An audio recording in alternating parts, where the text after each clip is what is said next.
Welcome to the Genetics Podcast. I'm Patrick, the co-founder and CEO of Sano Genetics. And in this episode, we're going to go into a handful of interesting news stories over the past couple weeks, including the largest ever study conducted on the relationship between genetics and same-sex sexual behaviors, a story in the New York Times about a woman with a rare disease who's on lifesaving treatment in the U.S. but may be deported, recent news from the Food and Drug Administration around tightening restrictions on pharmacogenomic tests. So these are tests that predict how people respond differently to different treatments based on their genetics. And then finally, a new epigenetic signature associated with Alzheimer's disease.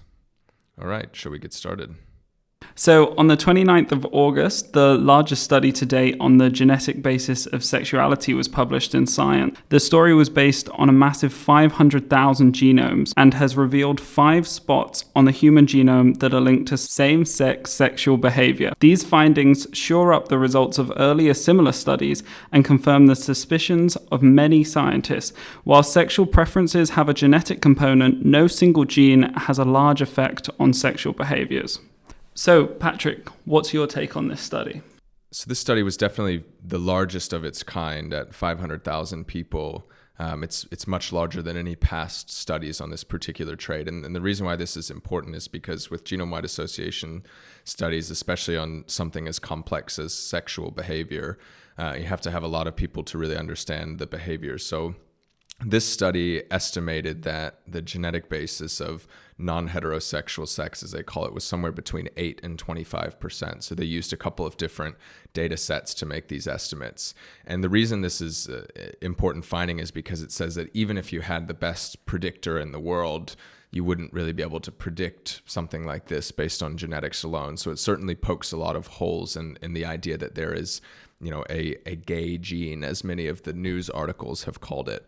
The authors also tried to create a score, a polygenic score, using basically all of the genetic markers in the genome, and they were only able to predict about 1% of the variance between the participants in the study. So what it basically says is that there is a genetic basis of this trait, but we're very far from being able to predict it, and we also really don't understand the biology underlying non-heterosexual sex. So to kind of zoom out a little bit, there was a lot of discussion online of even whether a study like this should be done in the first place. One side of the argument being that it's a fundamental human trait, and part of science is understanding more about what we are as a species. But other sides of the argument would say that if such a score is developed, it could be used in parts of the world where homosexuality isn't as tolerated as it is in some parts of the world. So the very idea that you could construct a score to predict it might lead to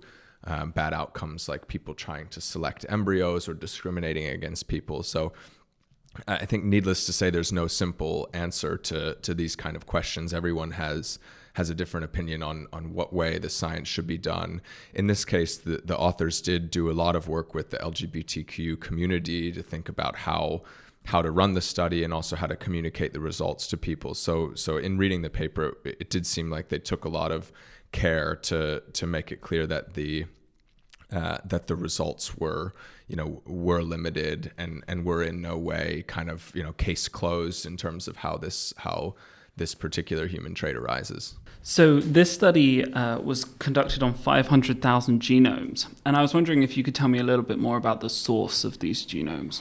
Yeah, so the majority of them came from the UK Biobank, which is a large publicly funded project in the UK that's contributed to a huge number of research projects. And there are also quite a few that came from the consumer genetics company 23andMe. So participants who filled out survey questions on 23andMe's website.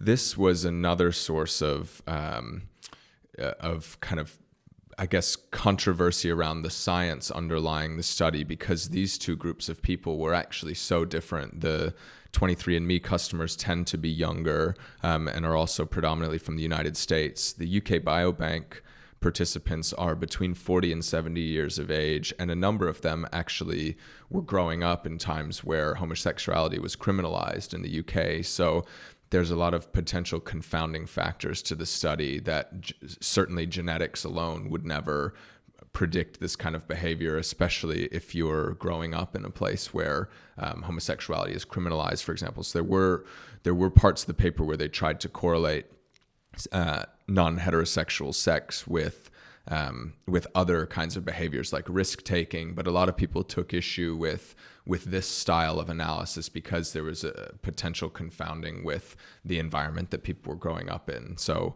that's I think it's really chapter one of probably what will continue to be more studies into this fundamental human behavior.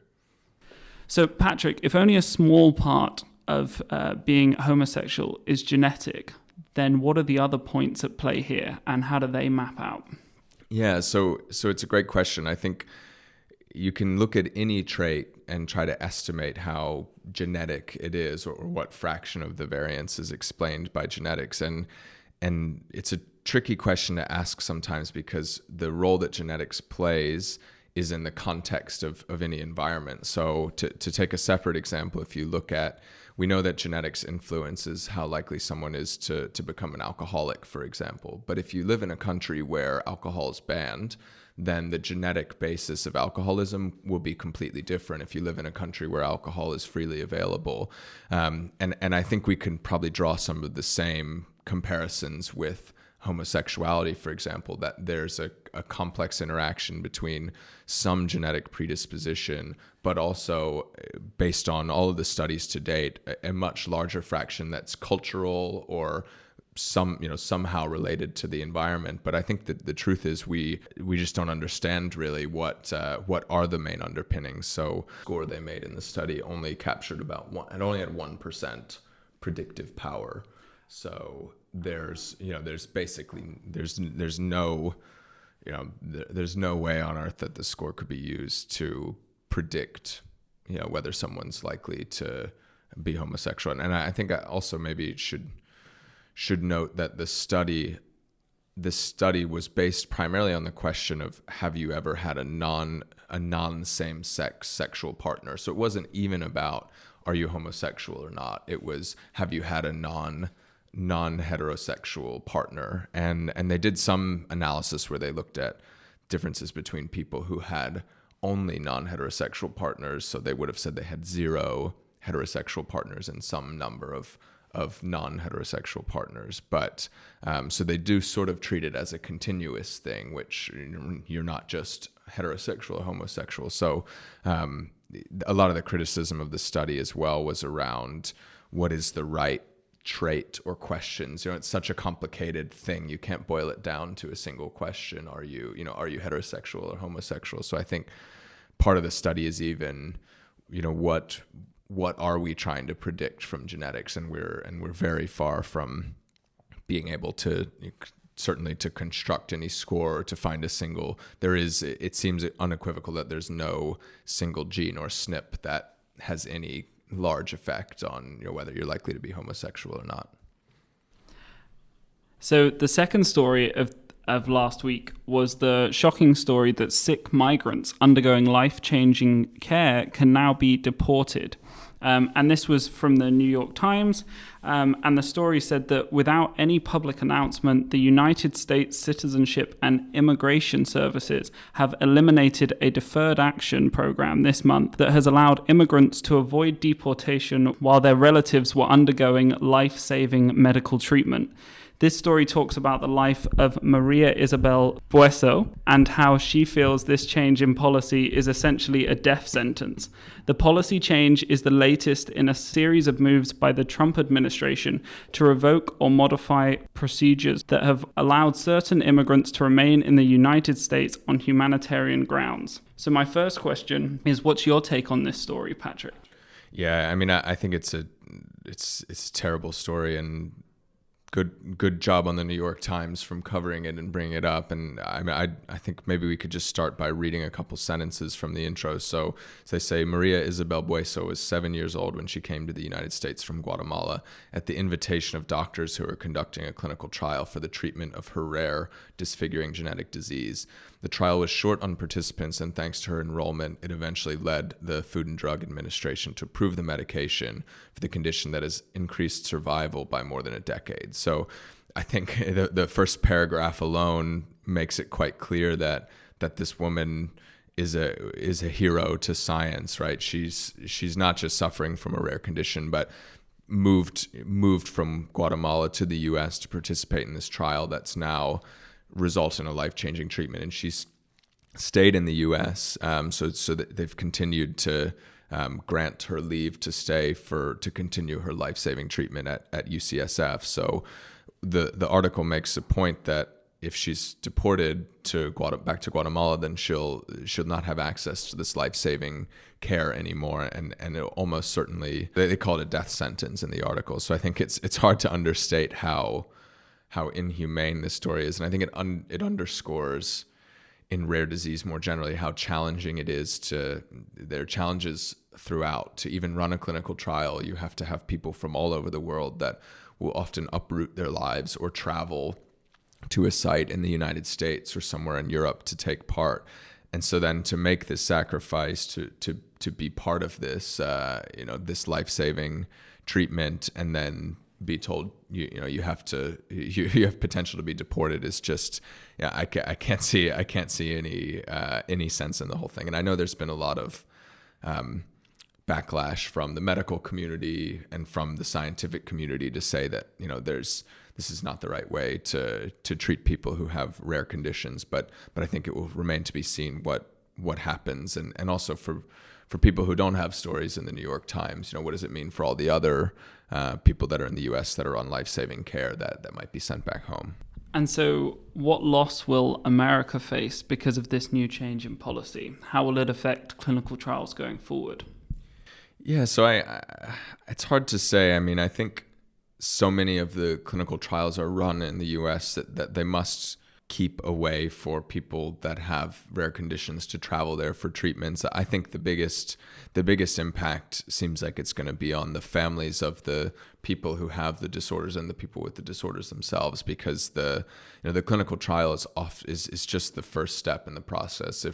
If everything goes well and it actually works, then in most cases you need to continue to stay on the treatment. So I think I just can't see why this is good for anyone. It seems like it just seems like an inhumane way to treat people. And who else does this change in policy affect? Yeah, so this is not just this is not just going to affect people like Maria. There's also children being treated for sickle cell anemia, cancer, pediatric cancers, and also adults that are being treated for rare disease. So it's I hope and I suspect that people will continue to follow this story in the coming weeks, and hopefully public pressure from healthcare system and scientists will make them rethink this policy. So the next story is around the FDA getting stricter on pharmacogenomic tests. So Patrick, I wondered if you could start us off by telling me what is a pharmacogenomic test and why is the FDA changing their regulations?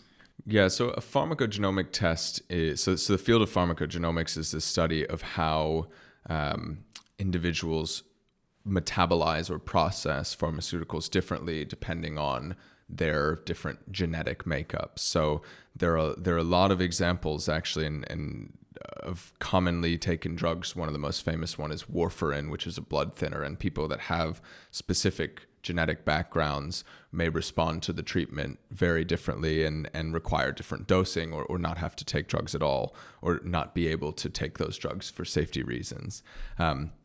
So there are a huge number of private companies that offer pharmacogenomic tests. And from all the news coverage, it seems like the FDA sees a problem in that there are a number of these clinical labs that are doing a very good job and sending back the right information to people, telling them what is the gene that they have, if any, and how might it affect medication they're taking.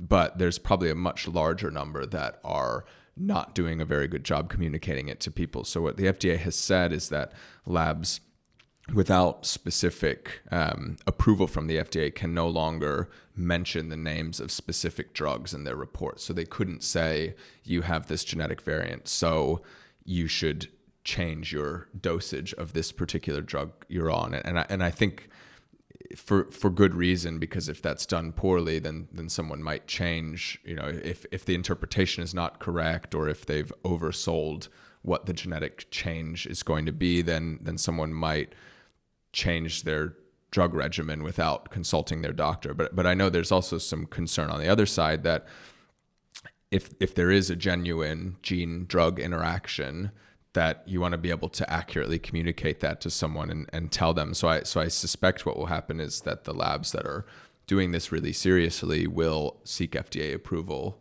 And I know they've taken actions against a couple of other labs that weren't doing such a good job to force them to stop giving these tests out. So these new regulations, do they support people who get poor results and allow them to press charges against the people who are providing those results? So I don't know that it may lead to people pressing charges. One of the criticisms that I've seen of the action is it could actually, so they say that people have to stop mentioning specific drugs, but companies could still go on to produce these reports and just say, here's the genetic variant that you have. It affects the way you metabolize drugs.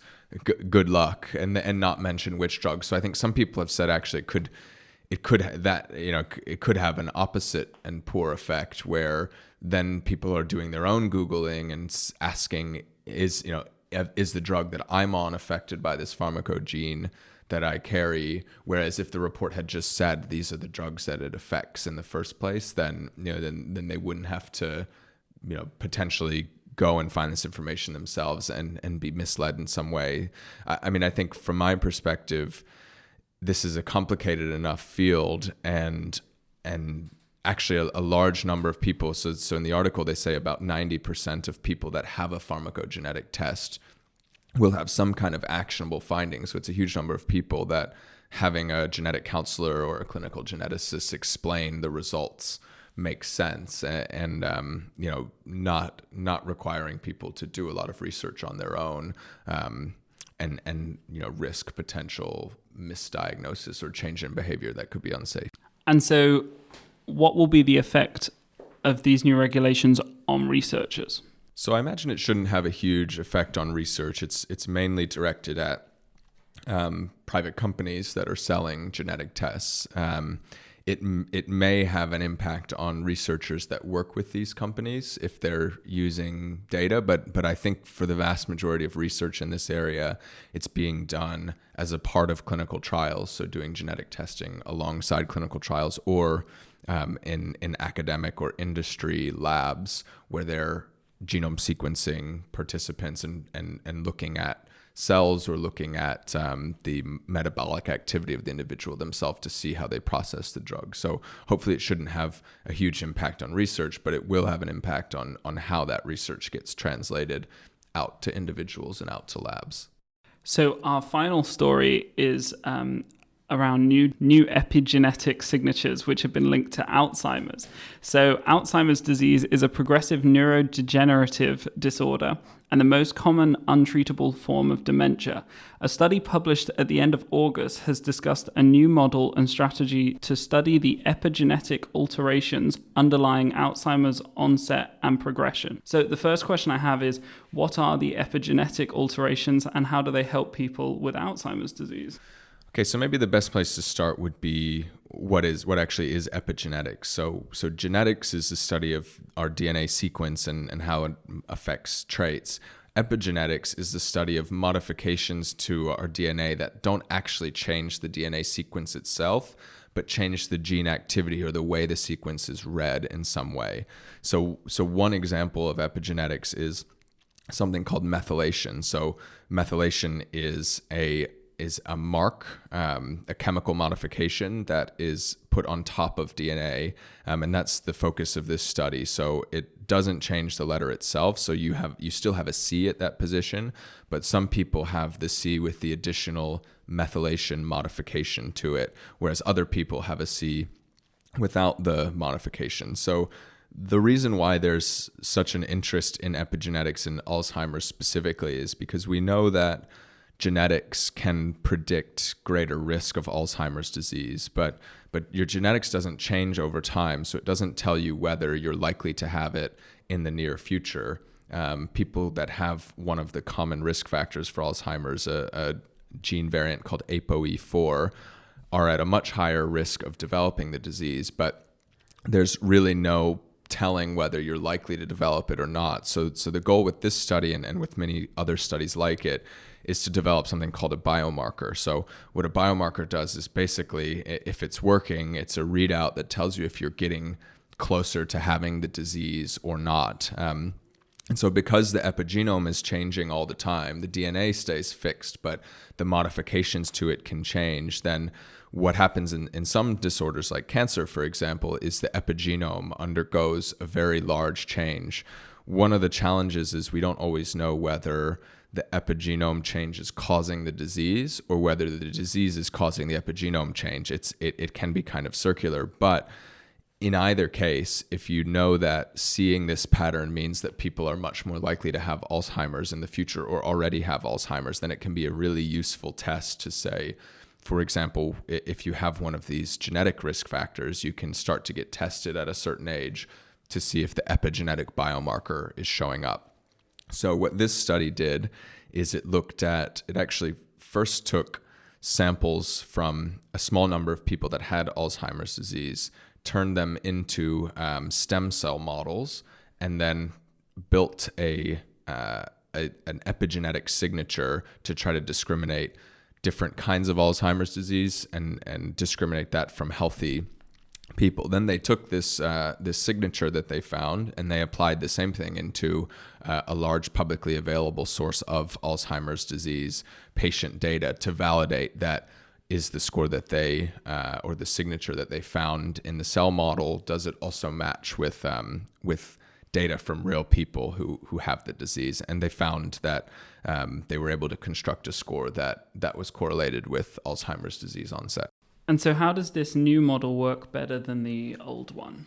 So I think it's a little bit hard to say with research like this. It always takes a few years to understand whether other groups can replicate it and do the same thing and what kind of impact it does have. But in Alzheimer's in general, there's a lot of research to suggest that spotting it early and early intervention should make a big difference in terms of prevention or treatment, that the later it's detected, the more challenging it will be to reverse or to treat. So scores like this, and there are other kinds of methods that use imaging of the brain, for example, to actually see changes that are starting before there's a diagnosis of the disease. These kinds of early detection methods will hopefully allow us to understand more about the causes of the disease itself, and also hopefully to improve treatments, because the earlier we can treat, much the same way as cancer and most disorders, the earlier you can detect it and treat it, the more likely you are to be successful.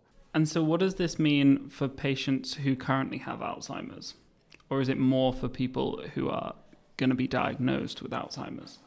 Yeah, I think it's one of the challenges with Alzheimer's research is that there are no great treatments or cures. So it's hard to say whether this kind of research will have an immediate impact on patients, but hopefully it can fuel research that allows earlier detection and potentially better treatments down the line.